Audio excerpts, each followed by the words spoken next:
எப்போ எம்ஜிஆர் அவர்கள் கட்சி ஆரம்பிச்சாங்களோ அப்பவே அது வந்து ஒரு கூத்தாடி கட்சி. எப்போ எம்ஜிஆர் அவர்களுக்கு பின்னாடி அத்தனை மக்கள் திரண்டு நின்னாங்களோ அப்பவே அது வந்து ஒரு கூத்தாடி கும்பல். நடிகர் கட்சி நடிகர் கட்சி நடிகர் கட்சின்னு சொன்ன ஒருத்தர் அதுக்கப்புறம் எம்ஜிஆர் கூடயே போய் சேர்ந்துட்டாரு.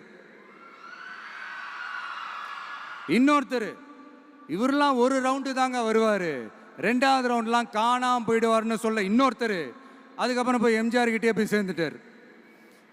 ஸோ இந்த மாதிரி இவங்க 2 பேர் மட்டும் இல்லை, ஒட்டுமொத்த தமிழ்நாட்டு மக்களும் எம்ஜிஆர் அவர்கள் கூட தானே போய் சேர்ந்தாங்க.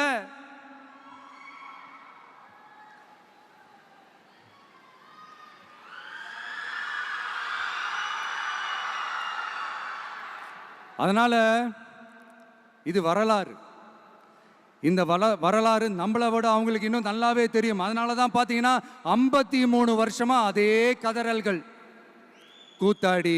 கூத்தாடி கூட்டம், நடிகர் கட்சி நடிகர் கூட்டம். இப்படி மர்மயோகின்ற ஒரு படத்தில் அவருடைய கேரக்டர் பேர் வந்து கரிகாலன். அதில் ஒரு சூப்பர் டயலாக் ஒன்று சொல்லியிருப்பார். குறி வைத்தால் தவற மாட்டேன், தவறுமானால் குறியே வைக்க மாட்டேன்.